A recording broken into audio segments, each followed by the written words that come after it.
Hello po, blessed day po sa ating lahat at kagagaling lang po ni nanay sa school. Kumuha po ako ng report card po ng aking anak. So pagkatapos syempre, magluluto na naman at ang ating ulam ngayon ay taran, bangus. Ano po ang gagawin ni nanay sa bangus? Meron po tayong suka, meron po tayong ampalaya at ito po ang ating sili at meron po akong talong at okra na hindi ko na naman gagayatin. So, alam niyo naman po kung bakit, no? So, alam niyo na, tayo ay magluluto ng paksiw na bangus na masarap. Requested by kids, no? Kasi sabi nila, bakit puro na naman luluto na naman, lutong ulam na naman ang ating uulamin.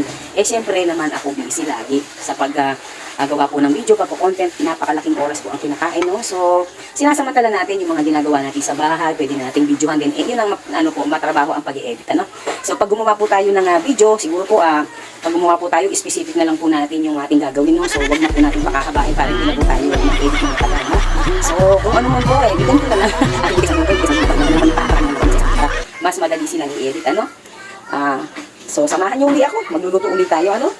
At siyempre, sa ating paksiw, no? Siyempre, ako po, ang ginagawa ko, lalagyan ko muna sila ng asin. Ayan.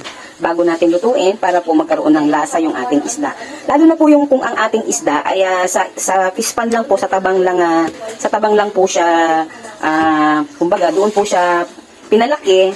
Hindi po sa dagat, ibig sabihin matabang po ang isdang yan, yung mga laki po sa mga ilog at saka po sa mga fish pan lang, ano, hindi po sila maalat. So, syempre, lalagyan natin sila ng asin para ma-absorb nila po yung alat. Ayan, lalagyan ko na po sila ng asin. Ayan. At syempre, linisin ng maayos ang ating isda. Yung wala silang dumi para hindi po maglasa. Yung kasing dumi ng isda, yung mga dugo-dugong yun po ay nagdadagdag po ng hindi magandang lasa sa ating mga niluluto, no? Kahit po ang karne, kahit ano pong meat man yan, karne man yan ng isda, karne man yan ng baboy, manok, o ano pa ba, basta linisin po natin ng maayos. Kasi pag hindi po malinis ang ating mga karne, meron po mga dugo-dugo, ay yun po ay humahalo sa sabaw po ng ating niluluto. At yun po ay nagdadagdag po ng hindi masarap na lasa po sa ating mga lutuin. At meron po akong gulay, ayan. Ayan, lasa po na. At syempre, ilalagay na po natin ang ating isda. Meron na po akong ginayat na sibuyas dyan at luya. Isapin lang natin para hindi po dumikit ang ating mga isda. Ayan. Ayan. So, alam niyo naman kung anong lalagay pagkatapos. At syempre po, pagpaksiw, lagi tayong may vinegar. Social ang lalagyan. Ayan. Asin mo? Ayan. Okay, lagyan natin ng asin.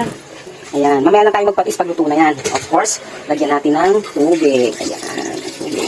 Depende po sa inyo kung gaano niyo po gusto kaasin, no? Optional po yan. At kung gusto niyo pong masabaw, kung gusto niyo pong hindi masyadong masabaw, pero ang mga anak ko gusto niyo masabaw, I will add more water.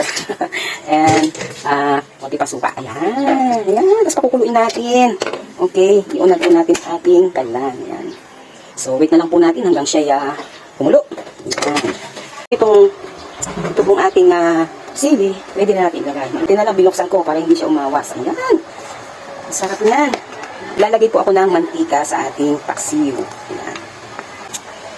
At syempre, dahil wala po tayong pork bouillon, meron po tayong seasoning.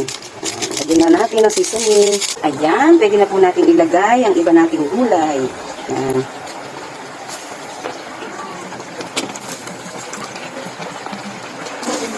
Ayan. Kaya lang po natin siyang maluto. Pag lumambot po yan, okay na po ang ating paksiw.